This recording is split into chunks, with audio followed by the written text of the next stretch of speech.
নেতা শুনেলেন বাদশাহ জাহাঙ্গীর রহমতুল্লাহ আলাইহির একটা ঘটনা মনে পড়ে গেল। সংখ্যালঘুদেরকে যে মুসলমানরা ঠকায় না তার কারণ শুনেলেন। মুসলমানেরা সংখ্যালঘুদের উপর কোনো অন্যায় অত্যাচার করে না।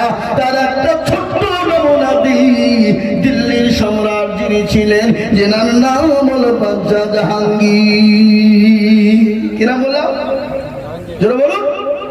সংখ্যালঘুদের উপর কেমন করেছে ব্যবহার, কেমন ব্যবহার করেছে।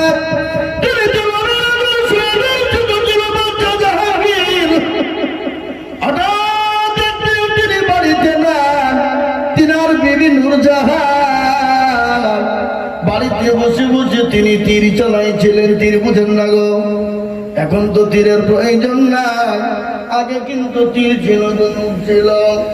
মুসলমান বাদশাহ জাহাঙ্গীর তার বিবি বাড়িতে একাই রয়েছে, বাদশাহ জাহাঙ্গীর কিন্তু বাড়িতে না। তিনি কোথাও গিয়েছে কোনো কাজ, একাই ভালো লাগে না। তিনি কি করবেন? বাড়িতে পাহারাদার দিতে, পাহারা রাখতে হবে, তাকে তো রক্ষা করতে হবে। তিনি কি করলেন? নিজে বসে বসে তীর ধনুক শুরু করলেন চালাতে। তীর ধনুক চালাতে চালাতে গিয়ে রে বাবা, ছিল না, এটা বলার উদ্দেশ্য হলো আজকে কেন বলছি জানেন? এই ওয়াজটা আমি আর আগেও করেছি। আজকে বলার উদ্দেশ্য হলো একটা, আজকে মুসলমানদের উপরে যে অত্যাচার জুলুম চলছে, নিপীড়ন চলছে, হে মুসলমান, আজকে তোমাদেরকে তাই বলতে চাই, এটা আমার বলার উদ্দেশ্য ছিল না। একটা উদ্দেশ্য হলো মুসলমানরা কেমন ভালো আর মুসলমানদের আদর্শ কেমন ভালো। কিন্তু ওই ধুমারির সঙ্গে বাদশাহ জাহাঙ্গীর কি ব্যবহার করেছিল?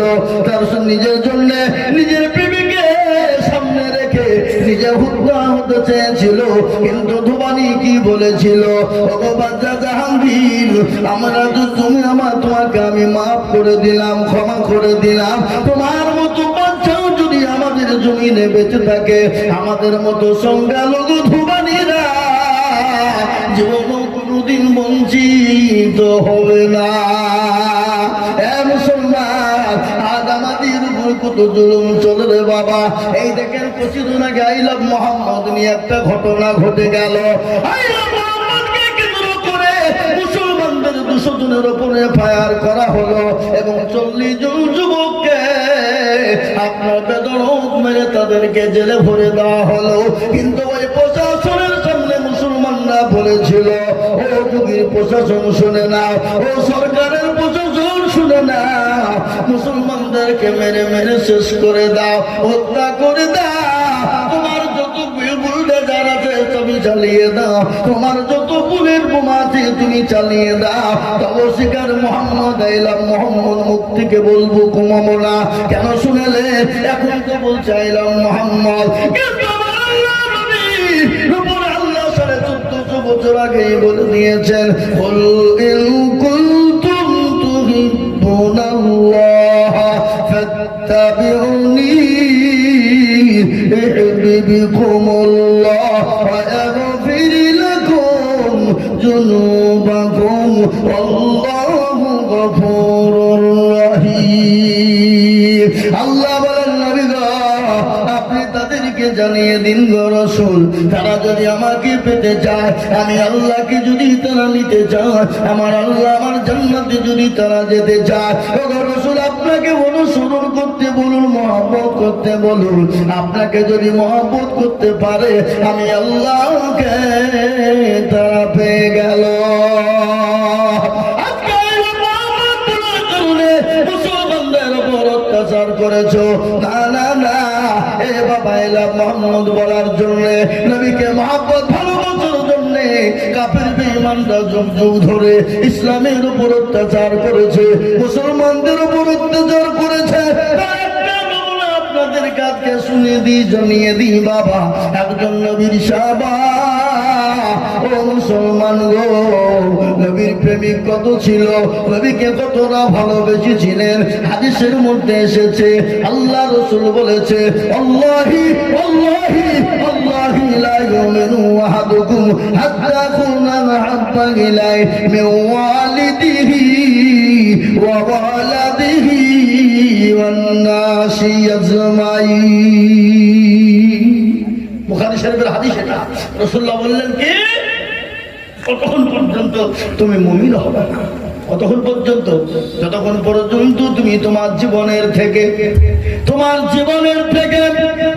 জমি, গাড়ি, বাড়ি, টাকা পয়সা, ধন দৌলত সমস্ত জিনিসের থেকে আল্লাহ তার রাসূলকে বেশি না ভালোবাসবে, ততক্ষণ পর্যন্ত তুমি প্রকৃতিক মুমিন হবে না। মুমিন ছিলেন কারা? সাহাবারা।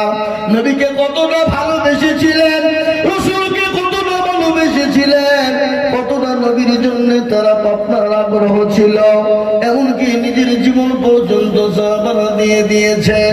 একজন সাহাবা যার নাম হলো হযরতে তালহা। তালহার প্রেমে মহব্বত কেমন! জীবনের কোনো দাম নাই। বিবি বাচ্চার দিকে তাকাই না। হযরতে তালহা উহুদের প্রান্তে যুদ্ধ শুরু হয়ে গেল। কাফের বেঈমানেরা নবীকে করে দিয়েছে, নবীকে হত্যা করে দিবে, মেরে দিবে। মক্কার জমিনে, মদিনার জমিনে এলান হয়ে গেল, নবীজি দুনিয়ার জমিনে বেঁচে নেন, দুনিয়ার জমিনে নেই। কাফের বেঈমানরা নবীকে হত্যা করে দিয়েছে। হযরতে তালহার কানে পৌঁছে গেল, তিনি তো ঘরের ভিতরে ছিলেন। তিনি দৌড়তে দৌড়তে পানি যায় জোহাদের ময়দানে চলে গেলেন। অলঙ্ঘা তরবারি নিয়ে বিশ্ব নবীকে গিয়ে ঢাল করে ফেললেন, নবীকে পেছন দিকে ঢাল করে রেখে দিলেন। কাফিরদের সঙ্গে তালহার যুদ্ধ শুরু হয়ে গেল। জীবনের কোনো মায়া নাই, সন্তানের কোনো মায়া নাই, বিবি বাচ্চার কোনো মায়া নাই, সম্পদের কোনো মায়া নাই। আল্লাহ নবীকে ঢাল করে রেখে দিলেন। কাফের বেঈমানদের সঙ্গে লড়াই শুরু হয়ে গেল। আল্লাহ নবীর সাহাবা হযরত আব্দুর রহমান ইবনে আউফ তিনি বলছেন, আমার ভাই তালহা জিহাদ করতে করতে একটা নয়, দুটো নয়, ৭১টা তীর হযরতে তালহার শরীরে লেগে গেল। খালি ৭১টা তীর না, হযরতে তালহার শরীরে ৮২টি জায়গায় তরবারি দিয়ে তাকে আপনার হত্যা করা হয়েছিল।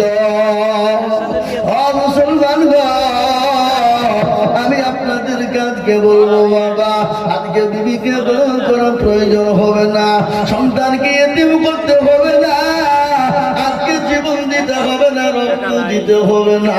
আজ আমি আপনাদেরকে বলি, বাবা আসুন আমরা নবীর আদর্শে আদর্শিত হয়ে যায়, ইসলামের আদর্শে আদর্শিত হয়ে যায়, মসজিদমুখী দিনমুখী হয়ে যায়, আল্লাহওয়ালা দিনওয়ালা হয়ে যায়, নবীর প্রেমিক হয়ে যায়। আল্লাহর তরফ থেকে আমাদের উপর মাদাদ আসবে। আল্লাহ দরবারে দোকান তোমার আল্লাহ কবুল করে নেবে। আমাদেরকে বিবি বাচ্চা ব্যবহার করতে হবে, জীবন দিতে হবে না, রক্ত দিতে হবে না। আমাদেরকে তো মহব্বত করতে হবে। কাকে? রাসূলুল্লাহকে। মহব্বত করতে হবে কাকে? আল্লাহকে ভালোবাসতে হবে। এ বাবা, আল্লাহ তার রাসূলের মহব্বত যদি আমাদের জীবনে ঠিক থেকে যায়, আল্লাহ আমাদেরকে মাদাদ করবে না, করবে না? জোরে বলুন। আল্লাহ তো দুনিয়া জমিনে আমাদেরকে বানিয়েছে কেন? দুনিয়া কর, খেলা কর না বাবা। সর্বপ্রথম আল্লাহ আপনাকে জিজ্ঞাসা করবে নামাজ সম্পর্কে। কি সম্পর্কে? জোরে বলুন। আপনাকে কি জিজ্ঞাসা করবেন? আপনাকে বলবে যে বল কত করে বাড়িতে বাড়ি করেছিলি, গাড়ি করেছিলি, জমি জায়গা করেছিলি? না, আপনাকে সর্বপ্রথম জিজ্ঞাসা করা হবে নামাজ, নামাজ, নামাজ, নামাজ। আমাদের দেশের মা বোনেরা ভাত রান্না করে না? করে না? কিন্তু হাড়ির একটা ভাত টিপলেই তো বুঝতে পারে কিনা যে ভাত হয়েছে কিনা। কিন্তু আল্লাহ যে আপনাকে আমাকে প্রশ্ন করবে সর্বপ্রথম নামাজ সম্পর্কে, আপনার আল্লাহ যদি নামাজে যদি আপনি পাস হয়ে যায়, তাহলে আপনাকে আর কোনো জিনিস জিজ্ঞাসা করার কোনো প্রয়োজন হবে না। কিন্তু আমরা নামাজ কখন পড়ি? যখন আমরা বিপদে পড়ি, যখন আমাদের অভাবের অর্জনের সময় হয়। সুখের দিনে নামাজ নাই, চল বেড়াই, চল যা ইচ্ছে তাই করি, কিন্তু মসজিদে যাই না। বাড়ির কাছে মসজিদ, আজান হয়, ঘরের ভিতরে শুয়ে শুয়ে টাইম কাটিয়ে দেয়। আছে না নাই? জোরে বলুন, এরকম আছে না? কথা বলে না কেন? আছে না? আজান হয়, তাদের কর্ণ কহরে ঢুকে না। হাইয়া আলাস সালাহ, হাইয়া আলাল ফালাহ। আর আমরা বলি আমরা পারলাম না, ইমাম আর মুয়াজ্জিন তারা দুজনেই চালা। আল্লাহর কাছে যেতে হবে।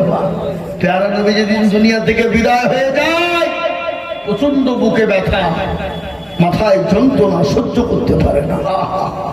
হযরত জিবরিল আলাইহিস সালাম এলেন, রাসূলুল্লাহকে বললেন, ইয়া রাসূলুল্লাহ আপনি কেমন আছেন? বলে আমি তো মোটেও ভালো নই গো ভাই জিবরাইল। বলে ইয়া রাসূলুল্লাহ আজকে আপনার কাছে একজন নতুন মানুষ, আপনার কাছে একজন নতুন ফেরেশতা এসেছে, যে ফেরেশতা জীবনেও কোনোদিন কারো কাছে অনুমতি নেয় না। নবী গো আপনি যদি অনুমতি দেন, তাহলে আমি তাকে আপনার কাছে আনবো।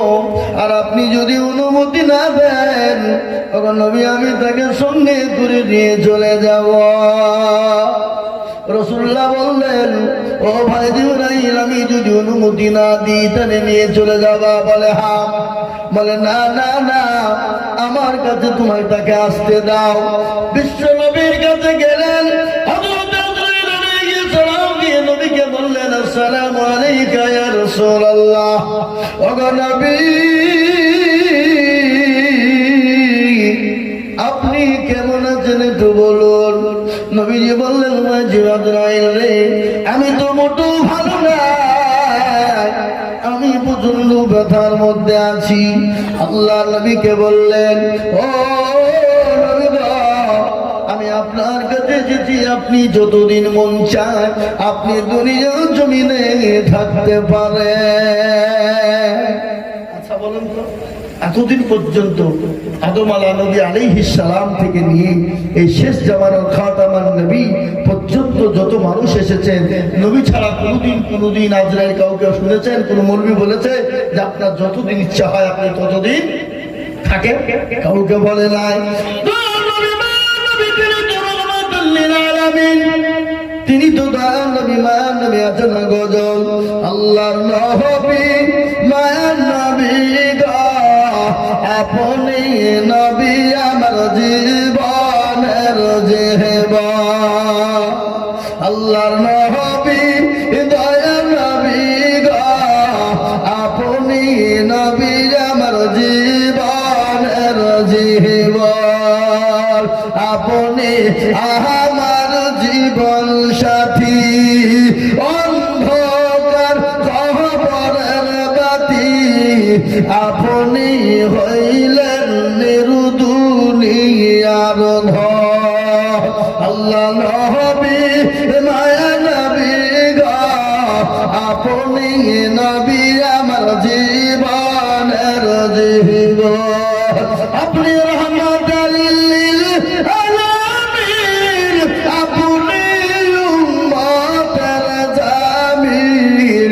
আপনি রহমাতুল লিল আলামিন, আপনি উম্মতের জামিল।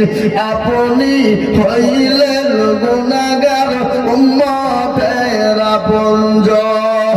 আল্লাহ নবী মায়া নবী গো, আপনি নবী আমার জীবনের জীবন। দেখিয়া আপনার মজেজা, ভাগবতী হইলেন খাদিজা।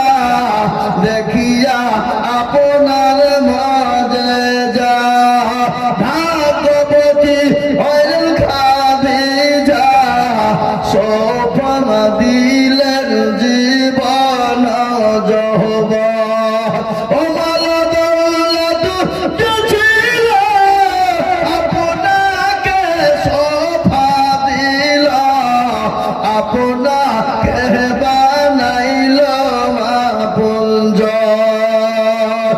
আল্লাহ নবী মায়া নবী গো আপনি নবী আমার জীবনের জীবন। এ মুসলমান দরদি তিনি নবী মায়া নবী রাহমাতাল লিল আলামিন। নবীকে বলে নবী গো আপনি দুনিয়া জমিনে যতদিন মন চাইবে থাকেন। আল্লাহ নবী বলে না না আমি দুনিয়া জমিনে থাকতে চাই না। আজরাইল আলাইহিস সালাম বললেন ইয়া রাসূলুল্লাহ আল্লাহ আপনার দিদারে পাগল। ওগো নবী আপনার দিদারে আল্লাহ পাগল হয়ে আছে। ওগো নবী আপনার দিদারে আল্লাহ অপেক্ষায় রয়েছে। আল্লাহ